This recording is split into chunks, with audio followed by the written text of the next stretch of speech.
যেই গোয়েন্দা নিউজ পাচ্ছি, অলরেডি ভারত তাদের গোয়েন্দা সংস্থা এবং তাদের নেতাদেরকে নিয়ে হিসাব নিকাশ করতেছে বাংলাদেশে হামলা করলে কি কি হইতে পারে, দেশে কি হইতে পারে। তুমি জানোই না প্রিয় যুবক, তোমার স্ত্রীকে, তোমার বোনকে, তোমার মাকে আল্লাহ না করুক এই হিন্দুত্ববাদী ভারতীয় প্রশাসন, ভারতীয় আর্মি তোমার বোনকে, তোমার স্ত্রীকে আল্লাহ না করুক ধর্ষণ করবে। তোমার সামনে আল্লাহু ওয়াহদাহু লা শারীকা লাহ। أما بعد فأعوذ بالله من الشيطان الرجيم بسم الله الرحمن الرحيم يا أيها الذين آمنوا لا تتخذوا اليهود والنصارى أولياء بعضهم أولياء بعض ومن يتولهم منكم فإنه منهم إن الله لا يهدي القوم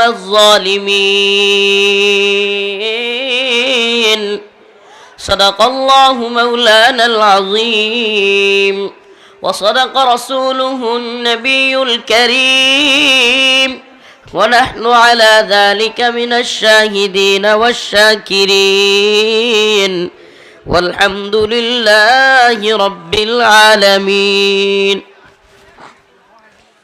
সত্যনের পথে গাছাবাড়ি ইসলামী যুব ঐক্য পরিষদের উদ্যোগে আয়োজিত জলছত্র মধুপুর টাঙ্গাইল এর উদ্যোগে আজকের এই ইসলামী মহাসম্মেলনের সম্মানিত উলামায়ে কেরাম, মুরব্বিয়ানে ইজাম, প্রিয় যুবক ভাইরা, স্নেহের ছোট ভাইরা, বাদ মাগরিব আসার কথা থাকলেও কিছু লেট হওয়ায় আন্তরিকভাবে দুঃখ প্রকাশ করতেছি। বাকি কথা হলো, এই তরুণ প্রজন্মকে আমাদের একটাই মেসেজ দেওয়ার, এই নতুন যে জাগরণ উপমহাদেশে তৈরি হয়েছে, শুধু বাংলাদেশে নয়, উপমহাদেশে নয়, বলতে গেলে গোটা পৃথিবী বর্তমানে মুসলিমদের এক জাগরণের সাক্ষী হতে চলেছে ইনশাআল্লাহ। আল্লাহ রাব্বুল আলামিনের এক অশেষ মেহেরবানি, 1924 সালে খেলাফতে উসমানীর পতনের পর 2024 আসার আগেই 2021 সালে আমরা আফগানিস্তানকে আবারও আমেরিকা এবং নেটো জোটের বিরুদ্ধে বিজয়ী হিসেবে দেখেছি। আলহামদুলিল্লাহ যে আল্লাহ পাকের আরও অশেষ মেহেরবানি, আমরা আস্তে আস্তে মালি, সোমালিয়া, মোগাদিসু সহ বিভিন্ন অঞ্চল বিজয়ের খবর পেয়েছি। সর্বশেষ সেই বিজয়ী পতাকায় আরও এক বিজয় যুক্ত হলো সিরিয়ার আলেপ্পো বিজয়। মুসলমানদের এই বিজয়, এই জাগরণ পৃথিবীর কোনো পরাশক্তি থামাতে পারবে না। আল্লাহ রাব্বুল আলামিন এই শতাব্দীকে মুসলিমদের বিজয়ের শতাব্দী হিসেবে কবুল করবেন, বলেন আমিন। প্রিয় যুব সমাজ, আপনাদের কাছে আমাদের পয়গাম, এই যে আমার বাতিজা, সে আসলে আপনারা দেখতেছেন অনেক লম্বা মানুষ, কিন্তু তার বয়স এবং তার যে অবস্থান বাড়িতে, আপনি মাহফিলে না নিয়ে আসলে কান্না করতো, তাইলে তার বয়সটা বুঝতে তো পারেন। তো এই অবস্থায়ও তাদের মধ্যে আমরা একটাই বীজ, একটাই বিষয় তাদের মধ্যে ঢুকিয়ে দেওয়ার চেষ্টা করি। আমাদের সন্তান হোক, আমি মোহাম্মদ বিন রফিক, আমার ছোট্ট সন্তান 2 বছর বয়স, 2 মাস বয়স, তার নাম মোহাম্মদ বিন রফিক। আমি তো চিন্তা করি আল্লাহ যেন মোহাম্মদ বিন কাসিমের মতো তাকে সিন্ধু বিজয়ী হিসেবে কবুল করেন। আমরা গড়ে রেখে, সন্তানকে লুকিয়ে রেখে, অন্যদেরকে, অন্য নেতাদের মতো নিজের সন্তানকে আড়াল করে পশ্চিমা কোনো রাষ্ট্রে পাঠিয়ে পড়াশোনার জন্য আর নিজের কর্মীদেরকে রাস্তায় নামিয়ে দেওয়া লোক আমরা নই। আমরা চাই এই বিজয়ে, এই শাহাদাতের কাফেলায় আমাদের সন্তানরাই যেন সবার আগের সারিতে থাকে। হিন্দুত্ববাদী ভারত এবং আমেরিকা, ব্রিটেন সহ, ইসরায়েল সহ পৃথিবীর যত পরাশক্তি আছে, ইসলাম বিরোধী দুশ্মন রয়েছে, তাদের বিরুদ্ধে যেন সর্বপ্রথম শাহাদাতের নজরানাটা আমরাই পেশ করতে পারি। সেজন্য আল্লাহ পাকের কাছে সর্বসময় দোয়া করি, আল্লাহুম্মা রযুকনা শাহাদাতান ফি সাবিলিক, হে আল্লাহ আপনি আমাদেরকে আপনার রাস্তায় শহীদ হিসেবে কবুল করেন। আমিন। তো এই জন্য এই জাগরণের একটা মেসেজ প্রত্যেকটা যুব সমাজের কাছে। কয়েকদিন আগে সাইফুল ইসলাম আলিফ, আমার ভাই, চট্টগ্রামে যখন শহীদ হয়েছে, তখন সর্বপ্রথম আমি এই টাঙ্গাইল থেকেই ডাক দিয়েছিলাম, ঘোষণা দিয়েছিলাম, হে যুব সমাজ, ঘরে বসে থাকবার সময় নয়, গদবাঁধা জিন্দেগি, আগামীকালকে চাকরির কি চিন্তা, পরে কিভাবে বিয়ে করবা কিভাবে এরপরে ক্যারিয়ার করবা, এই ক্যারিয়ার, বিয়ে আর গদবাদা জিন্দেগি, দুনিয়ার রঙিন স্বপ্ন দেখা বাদ দাও হে যুবক। লিল্লাহি তাকবীর। আমাদের প্রিয় ভাই নেত্রকোনার কৃতি সন্তান হযরত ওয়াসিক বিল্লাহ নুমানি দামাত বারকাতুহু হুজুর চলে আসছে, বলেন আলহামদুলিল্লাহ। আপনারা জানেন ভাই আগে কিন্তু সনাতন ধর্মের লোক ছিল, আল্লাহ পাক তাকে ইমানের নূরে নূরান্বিত করেছেন, এজন্য সকলে বলে আলহামদুলিল্লাহ। আসলে আল্লাহ পাকের ইমানের নূরটাই এমন, আল্লাহ পাক যাকে চান তাকেই দেন, সুবহানাল্লাহ।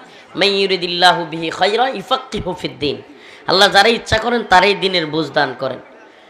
তো আল্লাহ পাক ভাইকে আমাদের মাঝে নিয়ে আসছে, এতে করে অন্যান্য সনাতন ধর্মাবলম্বীদের জন্য শিক্ষা। উনি চলে আসছেন, আপনারাও চলে আসেন। ইসলাম এমন এক ধর্ম যেখানে জায়গা দিতে কোনো সমস্যা নাই। ইসলাম এমন এক ধর্ম যেখানে আপনি আগামীকালকে মুসলমান হলেও আপনাকে আমরা বলবো না যে আপনি নতুন মুসলমান হয়েছেন, গোস্ত একটু কম খান। ঠিক ভাই আলহামদুলিল্লাহ, আজকে খাইতে বইছি, কইতেছে গরুর গোস্ত দিছে, দেন সমস্যা নাই। আমি কইছি ভাই প্রতিদিন এভাবে চলে গরুর গোস্ত? কয় কি লেগা? কয় কাফারা সহ আদায় করতেছে, আগে খাইতে পারি নাই, আগে খাইতে পারি না, ওগুলো সহ খাইতেছি। আমি কই ঠিক আছে চালায়া যান। তো আল্লাহ তাআলা তাকে কবুল করুক, বলেন আমিন। হুজুর আমার পরে আলোচনা করবে ইনশাআল্লাহ, বসবেন তো ইনশাআল্লাহ, আলোচনা শুনে যাবেন তো ইনশাআল্লাহ। নবে মুসলিম মানুষ, মর্দে মুজাহিদ জজবা আছে, দ্বীনের প্রতি ভালোবাসা আছে, যেটা অনেক এই পুরান মুসলমানরাও পায় না আর কি। আল্লাহ তাআলা কবুল করুক, বলেন আমিন। তো যে কথা বলতেছিলাম, এই মুসলিম উম্মার যুবকদের মধ্যে একটা জাগরণ তৈরি করে দেওয়া। কি সেই জাগরণ? মুসলিম উম্মার যুবকেরা যেন বুঝে এই দুনিয়ার রঙিন স্বপ্ন, দুনিয়ার খেল তামাশা এটা কিছুই না, এটা আমার মুখের কথা নয়, খুদ আল্লাহ রাব্বুল আলামিন বলেন, ওয়ামা হাযিহিল হায়াতুদ দুনিয়া ইল্লা লাহু ওয়া লাইব ওয়া ইন্নাদ দারাল আখিরাতা লাহিয়াল হায়াওয়ান। আল্লাহ রাব্বুল আলামিন বলেন এই দুনিয়ার জিন্দেগিটা তো হলো খেলতামাশা। কি দুনিয়ার জিন্দেগিটা? কি এটা খেলতামাশা। আখিরাতের জিন্দেগি হলো আসল জিন্দেগি, সুবহানাল্লাহ। তাইলে এই দুনিয়ার রঙিন স্বপ্ন দেখা, আমি তো বলি সুবহানাল্লাহ ওয়া বিহামদিহি, আমার আশপাশে যারা আমাকে নিয়ে খুব বেশি বিচলিত, আমার পরিবার, আমার আহলে ইয়াল বা আমার আত্মীয় স্বজন, আমার মাও বলতে পারেন, আমার এক মামা আসছে সেও, যারা বিচলিত, তাদের চিন্তা ভাবনা ছিল যে এই বেপরোয়া মানুষটারে বিয়ে করাইয়া দিলে কিছুটা অন্তত লাইনে আসবে, একটু ভয় ডর ঢুকবে, বউয়ের চিন্তা করে হইলেও কথাবার্তা সাবধানে বলবে, জেলের ভয়টা একটু আসবে। এরপরে আলহামদুলিল্লাহ সন্তান হইছে। ওয়াল্লাহি বিল্লাহি তাল্লাহি খুদ মোদী সরকার এবং হিন্দুত্ববাদীদেরকে আমরা জানাতে চাই, খোদার কসম করে বলি, মোহাম্মদ বিন রফিক আমার 2 মাসের শিশু সন্তানকেও যদি এই জিহাদের জন্য, দ্বীনের জন্য কুরবানি করতে হয়, ইনশাআল্লাহ কুরবানি করে দিব। আমরা প্রস্তুত আছি, হিন্দুত্ববাদীদের গোলামি মানব না। আল্লাহর জমিনে আল্লাহর গোলামি হবে, আল্লাহর দ্বীন প্রতিষ্ঠিত হবে ইনশাআল্লাহ। আল্লাহর জমিনে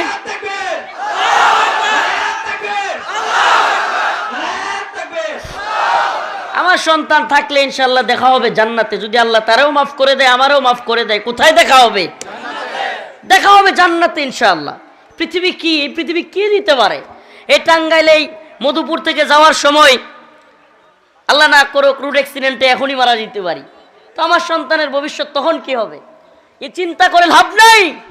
ও দুনিয়ার যুবকেরা, ও মুরব্বীরা, কতই না সন্তানের চিন্তা করেছিলেন, আজকে সন্তান আপনারা দেখে না। অথচ যদি ওই সময়টা আল্লাহর জন্য কিছু করতেন, দ্বীনের জন্য কিছু করতেন, সন্তানকে দেখা লাগবে না? তাহলে দেখা লাগবে, কিন্তু এই দুনিয়ার সন্তান সন্ততি স্ত্রী এটা যেন দ্বীনের পথে বাধা না হয়। কুল ইন কানা আবাউকুম ওয়া আবনাউকুম ওয়া আজওয়াজুকুম ওয়া আশীরাতুকুম ওয়া আমওয়ালুন ইকতারাফতুমুহা ওয়া তিজারাতুন তাখশাউনা কাসাদাহা وتجارة تخشون كسادها ومساكن ترضونها أحب إليكم من الله আহাব্বা ইলাইকুম মিনাল্লাহি ওয়া রাসূলিহি ওয়া জিহাদিন ফি সাবিলিহি ফাতারাব্বাসু হাত্তা ইয়াতিয়াল্লাহু বিআমরিহি। হায় হায়, আল্লাহ বলতেছেন কুল ইন কানা আবাউকুম ওয়া আবনাউকুম ওয়া আজওয়াজুকুম, তোমাদের সন্তান, পিতা মাতা, সন্তান, স্ত্রী, ওয়া আশিরাতুকুম ওয়া আমওয়ালুন ইকতারাফতুমুহা ওয়া তিজারাতুন তাখশাউনা কাসাদাহা, তোমাদের ব্যবসা বাণিজ্য, তোমাদের ওই মাল, ধন সম্পদ, এগুলোর ভয়ে, ওয়া মাসাকিনু তারদাউনাহা, যেখানে তুমি থাকো, যেই বাসস্থান, যেই ব্যবসা প্রতিষ্ঠান, সন্তান, সন্ততি, স্ত্রী, ব্যবসা প্রতিষ্ঠান, বাসস্থান, এগুলো যদি তোমাকে দ্বীনের পথে, আল্লাহ এবং তার রাসূলের পথ থেকে, জিহাদের পথ থেকে বিরত রাখে, আল্লাহ বলেন ফাতারাব্বাসু, তাহলে অপেক্ষা করো। এই ফাতারাব্বাসুর অর্থ হলো ফাতারাব্বাসু হাত্তা ইয়াতিয়াল্লাহু বিআমরি, আই ফাতারাব্বাসু, তোমরা অপেক্ষা করো আল্লাহর আযাবের। কিসের অপেক্ষা করো? আমি কথা বুঝাইতে পারতেছি না, হ্যাঁ? নাকি অনেকদিন পরে দেখে হা করে খালি দেখতেছেন কিছুক্ষণ? কথাটি তো শুনবেন, এত দেখা জরুরি না তো? আমার তো মনে হয় বুঝে নাই কথাটা। ব্যবসা প্রতিষ্ঠান কিংবা ওই ঘর যেখানে আপনি থাকেন, এলাকা, এগুলোর মায়া যদি আপনাকে জিহাদের পথ থেকে বিরত রাখে, কিতালের পথ থেকে বিরত রাখে, আপনার চিন্তা ভাবনা আসে যে এদিক থেকে শত্রুর আক্রমণ করলে দৌড়ে ঢাকার দিকে যাবো, তাও বাঁচতে হইব, বিছানায় প্রয়োজনে হাঁকমু, প্রয়োজনে বিছানায় মুতমু, তবুও যুদ্ধ কইরা দিনের পথে শহীদ হবো না, বউয়ের লাত্তি উতা খামু, ভূতের বউয়ের, তবুও যাওয়ার টাইম নেই, তাইলে আপনি থাকেন। আল্লাহ বলছে ফাতারাব্বাসু, তাইলে তুমি অপেক্ষা করো আল্লাহর আদেশ আসার আগ পর্যন্ত। আল্লাহর কি আদেশ? আযাবের আদেশ। তাফসীরে আসছে আযাবের আদেশ আল্লাহ পাকের পক্ষ থেকে। যে আয়াত কারিমা তিলাওয়াত করেছি, ইয়া আইয়ুহাল্লাযীনা আমানু লা তাত্তাখিযুল ইয়াহুদা ওয়ান নাসারা আউলিয়া বা'দুহুম আউলিয়াউ বা'দ ওয়া মান ইয়াতাওয়াল্লাহুম মিনকুম ফাইন্নাহু মিনহুম ইন্নাল্লাহা লা ইয়াহদিল কওমাজ যালিমিন। আল্লাহ রাব্বুল আলামিন বলেন, হে ঈমানদারগণ, লা তাত্তাখিযুল ইয়াহুদ ওয়ান নাসারা, তোমরা কখনোই ইহুদি এবং খ্রিস্টানদেরকে বন্ধু বানাইও না। কি করিও না? ইহুদি খ্রিস্টানদেরকে কি করিও না? এটা একটা ইসলামের মৌলিক আকীদা। এই বিষয়টা আলোচনা ব্যাপক করা দরকার। মুসলমান আমরা বুঝি না কার সাথে বন্ধুত্ব করব, কার সাথে শত্রুতা করব, কেন শত্রু হব, কেন বন্ধু হব, এটা জানি না। কি জানি? আমার যে টাকা পয়সা দেয় হ্যাঁ আমার বন্ধু, আমার সুবিধা, আমার স্বার্থ যারা দিয়ে আদায় হয় হ্যাঁ কি আমার বন্ধু। এই তো আমাদের দুনিয়ার জিন্দেগিতে এটাই তো শিখছি না। আল্লাহ বলেন লা তাত্তাখিযুল ইয়াহুদ ওয়ান নাসারা আউলিয়া। ঈমানের একটা, ইসলামের একটা মৌলিক আকীদা আল ওয়ালা ওয়াল বারা। দ্বীনের জন্য মুহাব্বত, আল্লাহর জন্য মুহাব্বত, আল্লাহর জন্য ঘৃণা। আমরা কাউরে মুহাব্বত করি, এ ওয়াসিক বিল্লাহ নুমানি ভাই, তাকে মুহাব্বত করি কার জন্য? সেও আমাকে মুহাব্বত করে কার জন্য? দুনিয়ার কোনো স্বার্থ নাই। এই মুহাব্বত যেটা আল্লাহর জন্য হবে, সে যদি দ্বীনের বিরুদ্ধে কাজ করে, কালকে আমি তার বিরোধিতা করব। মুহাব্বত হবে এমন যে ভাই হোক দ্বীনের বিরুদ্ধে দাঁড়াইছে, ভাইয়ের পক্ষ নিব না, বরং ভাইয়ের বিরোধিতা করব। নেতা হোক, আমার দল হোক, কিন্তু ইসলামের বিরুদ্ধে, ঈমানের বিরুদ্ধে গেছে, আমি তার বিরুদ্ধে দাঁড়াতে ন্যূনতম সময় ব্যয় করব। ও মুসলিম যুবক, গতকালকেও ওইদিকে একটা প্রোগ্রামে বললাম, আজকেও টাঙ্গাইলে বলি, তোমার সীমান্তের কাঁটা তারের বেড়ায় ধাক্কাধাক্কি করতেছে শত্রুরা, অস্ত্র নিয়ে, মিসাইল নিয়ে তোমার এই ভূখণ্ডকে ধ্বংস করবার জন্য ষড়যন্ত্র করতেছে শত্রুরা। অথচ তুমি এখনো পর্যন্ত দলাদলিতে ব্যস্ত, তুমি এখনো নেতার স্লোগান দেওয়ায় ব্যস্ত, তুমি এখনো টিকটক, নেশা, হিরোইন, গাঁজা, ইয়াবা কিংবা মেয়ের পিছনে ছুটতে ব্যস্ত। তুমি জানোই না প্রিয় যুবক, তোমার স্ত্রীকে, তোমার বোনকে, তোমার মাকে আল্লাহ না করুক এই হিন্দুত্ববাদী ভারতীয় প্রশাসন, ভারতীয় আর্মি তোমার বোনকে, তোমার স্ত্রীকে আল্লাহ না করুক ধর্ষণ করবে। তোমার সামনে তোমার ফুটফুটে বাচ্চাকে ওরা গুলি করে মেরে ফেলবে, ছটপট করতে করতে তোমার বাচ্চাটা তোমার সামনে মারা যাবে। তুমি এটা আজকে রফিকুল ইসলাম মাদানির এই কথাটা তোমার কানে ওইভাবে না গেলেও আল্লাহ না করুক, আল্লাহ না করুক, যেদিন ওই দিনটা আসবে সেদিন তোমার মনে হবে আয় হায়, একটু যদি প্রস্তুতি নিতাম, একটু যদি মানসিকভাবেও প্রস্তুত হইতাম, তাইলে জালিমের বিরোধিতা করতে পারতাম। অথচ যুবক এই এতটুকু অচেতনতার কারণে, সচেতন না হওয়ার কারণে আজকে মায়ানমারের রাখাইন, আজকে কাশ্মীর, আজকে আরাকান, উইগুর, আজকে ফিলিস্তিন, আজকে আসাম সহ বিভিন্ন রাষ্ট্রগুলো, আমাদের মুসলিমদের ভূখণ্ডগুলো দীর্ঘদিন যাবৎ নির্যাতিত, নিপীড়িত। এরা আলেমদের কথা শুনে নাই, তাওহীদবাদী মুজাহিদ আলেমদেরকে এদের কথা মানে নাই। এরা মনে করেছে এরা উগ্রবাদী, এরা এই, এরা সেই। কিন্তু বাস্তবতা কি? আল্লাহর জন্য, দ্বীনের জন্য যারা ফিদা, তারাই প্রকৃতপক্ষে জাতির মৌলিক অবস্থানটা আগেভাগে অনুধাবন করে। আমার কথা মনে হয় বুঝাইতে পারি নাই। জাতির কথা, এই উম্মার কথা আমরা দীর্ঘদিন যাবৎ বলতেছি। আর আজকে প্রধান উপদেষ্টা উনি জাতীয় ঐক্যের ডাক দিয়েছেন, ধর্মীয় নেতাদেরকে ডেকেছেন, রাজনৈতিক নেতাদেরকে ডেকেছেন ভারতের হুমকি দমকির বিষয়ে কথা বলার জন্য। অথচ দীর্ঘদিন যাবৎ আমরা ময়দানে বলতেছি ভারতীয় আগ্রাসন প্রতিহত করা দরকার। এই প্রথম আলো, ডেইলি স্টার, এই হাসিনা এবং তার দল আওয়ামী লীগ, এরা দীর্ঘদিন যাবৎ ভারত এবং রয়ের পুতুল হিসেবে বাংলাদেশে কাজ করতেছে, মুসলমানদের বিরুদ্ধে কাজ করতেছে। এদেশের ইসলামপন্থীদের মেরুদণ্ড ভেঙে দেওয়ার জন্য যত কারসাজি আছে সব এরা করতেছে, কিন্তু কারো নাকে কারো কানে যায় নাই। এখন ঠিক বুঝতেছে কিনা? কথা বলেন, বুঝতেছে কিনা? এই অনলাইনের কারণে আমাদের কথাগুলো দীর্ঘদিন যাবত আছে, পারলে কেউ খোঁজ নিয়ে দেখতে পারে। আমরা এই ভারতীয় আগ্রাসন থেকে এ জাতিকে অনেক আগে সচেতন করতেছিলাম। এখনো যদি এ জাতি সচেতন না হয়, সবার আগে এ জাতিকে একটা কথা মনে রাখবেন, যেই জাতি সজাগ থাকে সেই জাতিকে সুরে চুরি করে মজা পায় না। আপনি যদি সজাগ থাকেন আর জানেন চোর আসবে, চোরে চুরি করতে পারবে? সবার আগে জরুরি কোনটা? চোর চুরি করবে এটা জানা, এই সচেতনতাটা জরুরি। আপনি কল্পনাও করতে পারবেন না, 10,000, কয় হাজার? 100-200 না, 10,000-এর উপরে। এটা একেবারে জাতীয় আন্তর্জাতিক মিডিয়া স্বীকৃত, জাতীয় আন্তর্জাতিক মিডিয়া স্বীকৃত। 10,000-এর উপরে আমার মা বোনদেরকে দর্শন করেছে হিন্দুত্ববাদী প্রশাসন কাশ্মীরে। 10,000-এর উপরে। অনেক মা বোনকে বাসর ঘর থেকে তুলে নিয়ে পর্যন্ত আমাদের বোনদেরকে দর্শন করা হয়েছে। রাস্তায় মুসলিম নারীদের বিয়ে অনুষ্ঠান থেকে, পালকি থেকে ধরে নিয়ে দর্শন করা হয়েছে। আমি কল্পনাও করতে পারি না, আল্লাহ না করুক এই দিনটা যদি বাংলাদেশে দেখতে হয়। আপনি কল্পনা করতে পারেন, চিন্তা করতে পারেন? আর এই দিনটা যে হবে না, এটা আমি কিভাবে বলবো?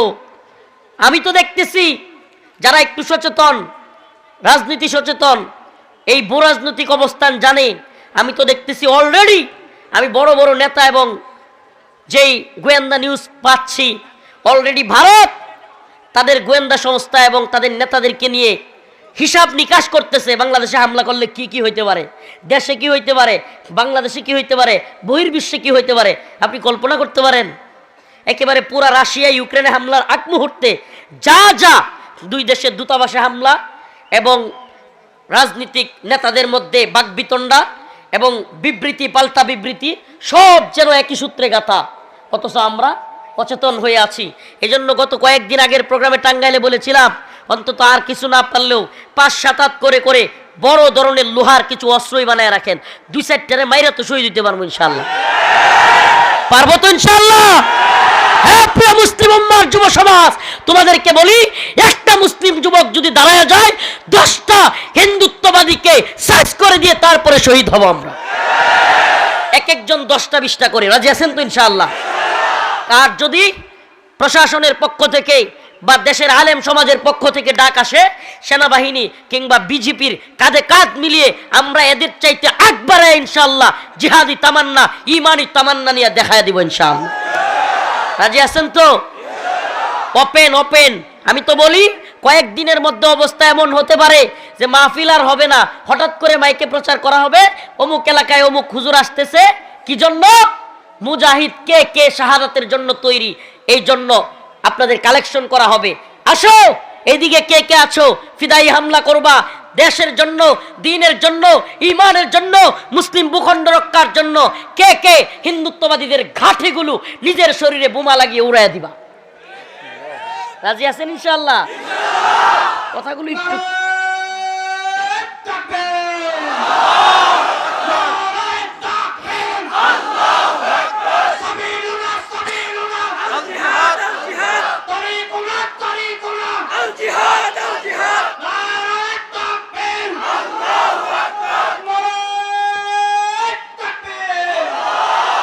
আমরা তো বলি তোরা বন্দুকের নলার মধ্যে আগুন দেখিস, মিসাইলের মধ্যে আগুন দেখিস, জাহান্নাম দেখিস, আর আমরা বন্দুকের নলার মধ্যে জান্নাত দেখি, জান্নাত।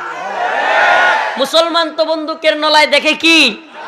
ওয়ালা তাকুলু লিমান ইউক্তালু ফি সাবিলিল্লাহি আমওয়াত বাল আহইয়া বাল আহইয়া। আল্লাহ রাব্বুল আলামিন বলেন, যারা দ্বীনের পথে আমার রাস্তায় জীবন দিয়েছে তাদেরকে মৃত বলাও নিষেধ।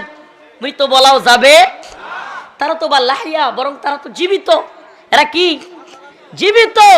এমন জীবিত, আমার ভাই সাইফুল ইসলাম আলিফকে তোরা হত্যা করেছিস, আল্লাহ যদি তার শাহাদাতকে কবুল করে থাকে, সুবহানাল্লাহ। শেখ হারুন ইজহার হাফিজাহুল্লাহ সহ আন্তরিকভাবে মুবারকবাদ। যারা আমার ভাইকে যে কাপড়ে মারা হয়েছে সে রক্তমাখা কাপড় সহ জানাজা দিয়েছে। শহীদের জানাজা যেভাবে হয়, শহীদের জানাজা যেভাবে হয়, রক্তমাখা জামা সহ গোসল ছাড়া জানাজা পড়ায় দিছে, সুবহানাল্লাহ। কারণ শহীদ তো মরেই নাই, তারে কি আর গোসল দিব? শহীদ তো মরে নাই। আল্লাহ কইছে তার আত্মাটাকে, আল্লাহ বলছে আমি ওই শহীদের আত্মাটাকে জান্নাতের একটা সবুজ পাখির মধ্যে ঢুকায়া দেই। ওই পাখি যেখানে মন চায় উড়তে থাকে, ঘুরতে থাকে, যা মন চায় খাইতে থাকে। এরপরে কি? শহীদের আত্মাটা ওই সবুজ পাখির ভিতরে ঘুরতে ঘুরতে আল্লাহর আরশের নিচে ল্যাম্প পোস্টের মধ্যে গিয়ে বসে। এরপরে গুনগুন করে গান গাইতে থাকে। আল্লাহ ডাক দেয়, বান্দা আর কি চাস? শহীদ বলে, আর কিছু চাই না। আল্লাহ বলে, আর কিছুই চাস না? এবার আয়, তোর মালিকের সাথে তোর দিদার হবে। সুবহানাল্লাহ কোন? তাহলে আমরা কি এই দুনিয়ায় বাইচা থাকার জন্য আসছি? এই মরতে তো হবেই, মরতে। আপনি ইচ্ছা করে মরেন, ওর ইচ্ছায় মরেন, যেমনেই মরেন, ইচ্ছা করে মরতে তো আর পারবেন না। আপনার মরণটা হয়তো বিছানার মধ্যে আপনি ওইখানে আগ দেন, ওইখানে ডলাডলি করিয়া মুততেন, খাইতেন, ওইগুলোই গোড়াগড়ি করতেন। আর একটা মরণ হবে শাহাদাত, আর একটা মরণ হবে ময়দানে জিহাদের। সুবহানাল্লাহ। আমি এটা ওপেন বলি, আমাকে কে কি বললো এগুলো দেখবার সময় নেই। আমি ওপেন বলি, এই ভূখণ্ডের জন্য, ইমানের জন্য, ইসলামের জন্য প্রয়োজনে নিজেকে দ্বীনের জন্য ওই সামরিক ঘাঁটিগুলো যেগুলো হিন্দুত্ববাদীদের করবে এই ভূখণ্ডের বিরুদ্ধে, সেগুলোতে প্রয়োজনে আমরা গিয়ে উড়াইয়া দিব ইনশাআল্লাহ। জীবন দিয়ে হলে ওগুলো কি করে ফেলবো? উড়াইয়া দিব। 2-4টা মারা দিলে দেখবেন ইনশাআল্লাহ সাইজ হয়ে যাবে। ওগুলোর এই সাহস নাই। মুসলমানদের মতো এই ইমানি পাওয়ার এদের নাই। এরা কি জন্য বাঁচে? এরা তো খাওয়ানোর লেগে বাঁচে, কথা কয় না? এরা বুক করার লেগে বাঁচে, বুক করবে। আমরা বুক করার জন্য নয়, আমরা দ্বীনের জন্য ত্যাগ করার জন্য বাঁচি। রাজি আছেন তো ইনশাআল্লাহ? প্রিয় যুব সমাজ, তোমাদের কাছে এই একটাই চাওয়া, প্রিয় ভাইরা আমার, একটাই চাওয়া আমাদের, যেন আমাদের দেশে ডাক আসলে মুজাহিদের ঘাটতি না হয়। কি না হয়? কথায় কথায় না, কাজে হইতে হবে। আগে তৈরি আমি। হুজুর, জীবনে অনেক নামাজের গাফলতি আছে, শর্টকাটে জান্নাতে যাওয়ার ব্যবস্থা কি? সুবহানাল্লাহ। রাসূলুল্লাহ সাল্লাল্লাহু আলাইহি সাল্লাম বলেন, এর চাইতে সহজ তরিকা নাই মাপ পাওয়ার, এটা হলো শাহাদাতের রাস্তা। কোন রাস্তা? আল্লাহ সুবহানাল্লাহ। তো নামাজ ছেড়ে দিবেন লিগা? নাউজুবিল্লাহ। নামাজ পড়তেই হবে, নামাজ পড়া বাধ্যতামূলক। মান তারাকা সালাতান ওয়াহিদান মুতাআম্মিদান ফাকাদ কাফারা। যে ব্যক্তি ইচ্ছাকৃত এক ওয়াক্ত নামাজ পরিত্যাগ করলো সে কুফরি করলো। আল্লাহ তাআলা আমাদেরকে হেফাজত করুক। আমরা কি কুফরি করব? 5 ওয়াক্ত নামাজ পড়বো তো ইনশাআল্লাহ। সেই যুবক, আমি তো কয়েকদিন আগে ফেসবুকে পোস্ট করছিলাম যে মেয়ের বাবারা যারা পাত্র খুঁজেন, টাকাওয়ালা পয়সাওয়ালা, বড় সরকারি চাকরিজীবী না খুঁজা ফজরের নামাজের, এই শীতের দিনে ফজরের নামাজের প্রথম কাতারে খুঁজেন, যে যুবক তার রবের হুকুম আহকামগুলো সঠিকভাবে পালন করে, যে যুবক তার রবের হক আদায় করে, সে আপনার মেয়ের হকও ঠিকঠাক মতো আদায় করবে। আল্লাহ পাক সবাইকে বোঝার তৌফিক দান করুক। তো আয়াতে কারিমা তিলাওয়াত করেছি, ইয়া আইয়ুহাল্লাযীনা আমানু লা তাত্তাখিযুল ইয়াহুদা ওয়ান নাসারা আউলিয়া, তোমরা ইহুদি খ্রিস্টানদেরকে বন্ধু বানায়ো না। ইহুদি খ্রিস্টানদেরকে কি বানায়ো না? ওয়ালান তারদা। এই আলোচনাটা খুব বেশি প্রয়োজন আমাদের। আমরা কাকে বন্ধু বানাবো এই বিষয়টা খুবই জরুরি। আল্লাহ বলছেন ইন্নামাল মুমিনুনা ইখওয়া, মুমিন মুমিনের ভাই। খ্রিস্টান, ইহুদি, মুশরিক এরা মুমিনের শত্রু। আজকে ভাইকে বলতেছিলাম, ভাই বলতেছে যে অনেক মানুষ জানেই না হিন্দুত্ববাদী নিরীহ হিন্দুরাও যারা সনাতনীরা এরাও মুসলমানদেরকে কি পরিমাণে ঘৃণা করে। ভাই নিজে বলতেছিল, কল্পনা করতে পারেন? এরা উপরে উপরে যতই মিল দেখ, আরে এই দুশ্মনী তো আল্লাহর সাথে, এই দুশ্মনী এদের আমাদের সাথে নয়, আমাদের ইমানের সাথে। এই দুশ্মনী এদের আমাদের রসুলের সাথে। এরা আপনারা আমার জীবনেও ভালোবাসতে পারবেন না। এটা আমার কথা, এটা আল্লাহর কথা। ওয়ালান তারদা, লান তারদা, এরা রাজি খুশি হবে না। আনকাল ইয়াহুদ ওয়ালান নাসারা, ইহুদি খ্রিস্টান মুশরিকরা, হাত্তা তাত্তাবিআ মিল্লাতাহুম, যতক্ষণ না পর্যন্ত তোমরাও তাদের দলের লোক না হবে। তাইলে তাদের দলে আমাদের যাওয়ার উপায় আছে? তাইলে তারা কখনো আমাদের প্রতি কি হবে না? রাজি খুশি হবে? হইছে কোনো দিন? দেখেন না, হইছে কোনো দিন? আল্লাহ বলছেন লাতাজিদান্না আশাদ্দান নাস আদাওয়াতাল লিল্লাযীনা আমানুল ইয়াহুদ ওয়াল্লাযীনা আশরাকু, মুমিনদের সবচেয়ে কঠিন শত্রু আল্লাহ নিজে বলতেছে, কঠিন শত্রু ইহুদি এবং মুশরিকরা। কারা? আপনি একটু মিলায় দেখেন, মিলান। আল্লাহ পাক সেই 1450 বছর 1500 বছর আগে কোরআনের মধ্যে বলেছেন মুসলিমদের সবচেয়ে কঠিন শত্রু ইহুদি এবং, তাহলে দেখেন ইসরায়েলে যারা আমাদের মুসলমানদেরকে মারতেছে এরা কারা? মুশরিক, সরি ইহুদি। ফিলিস্তিনে কারা মারতেছে? আর কাশ্মীরে মুশরিক। সুবহানাল্লাহ, আল্লাহ পাক অনেক আগে বলেছেন। এখন আমরা দেখতেছি সত্য সত্য আল্লাহর কথা। সুবহানাল্লাহ, আল্লাহর কথা তো অবশ্যই সত্য, অবশ্যই সত্য। আল্লাহ বলছেন ইন্নামাল মুশরিকুনা নাজাস, মুশরিকরা হলো নাপাকি। কারণ আল্লাহ কইছে এটা, আমরা কি করবো? আল্লাহ বলতেছে। আমাদের উদারতা কি? মুদিও যদি কালিমা পড়ে মুসলমান হয়ে জান্নাতে জায়গা, আমরাও গাটতি নাই। কথা মনে হয় বুঝাইতে পারি নাই। মানে আমাদের উদারতার জায়গা এটা যে তোমরা মুসলমান হয়ে যাও, ইমানদার হয়ে যাও। আর যদি ইমানদার না হও, ইসলামের ব্যাপারে শত্রুতা রাখবা না, জিজিয়া দিবা, রাষ্ট্রে বসবাস করবা, কিন্তু কোনো ধরনের ইন্ডিয়ার দালালি করা চলবে না, হিন্দুত্ববাদীদের দালালি চলবে। বিস্তারিত ব্যাখ্যার সুযোগ নাই। জিজিয়া ট্যাক্স এক জিনিস নয়। কোনো একদিন ইনশাআল্লাহ ইসরায়েলও জিজিয়া দিবে, ইনশাআল্লাহ ফ্রান্স জিজিয়া দিবে, ইনশাআল্লাহ আমেরিকা জিজিয়া দিবে, ইনশাআল্লাহ ভারত জিজিয়া দিবে, ইনশাআল্লাহ এই ভূখণ্ডে মুসলমানদেরকে জিজিয়া দিয়ে নতজানু হয়ে আইয়াদু ওয়াহুম সাগিরুন, নতজানু জীবন যাপন এদেরকে করতে হবে ইনশাআল্লাহ। আরে আমাদের ইসলামের অবস্থা, মুসলমানদের অবস্থা নাজুক হইতে পারে, ইমানের অবস্থা নাজুক না। আমরা বিশ্বাস করি মুসলমানরা আবারও গোটা পৃথিবী শাসন করবে।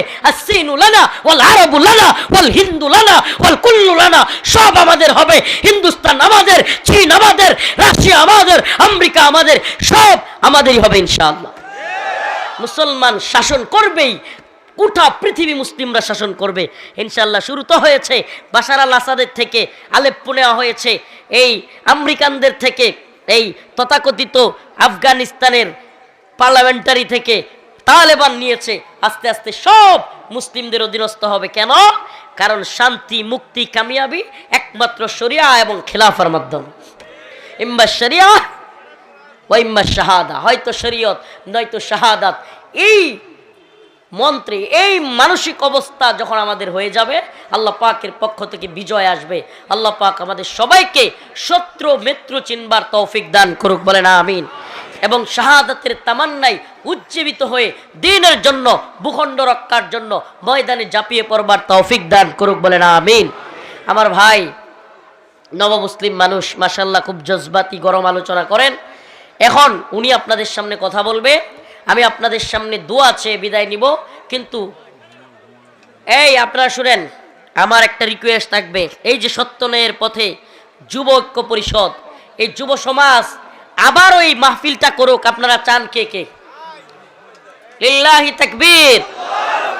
যদি টাঙ্গাইলবাসী, মধুপুরের আনারসের বাহিনী যদি আপনারা চান, আনারস এলাকার মানুষ, আপনাদের কাছে একটু রুমাল যাবে। কি যাবে? রুমাল যাবে, আর কিছু না। 10,000 এই শপিং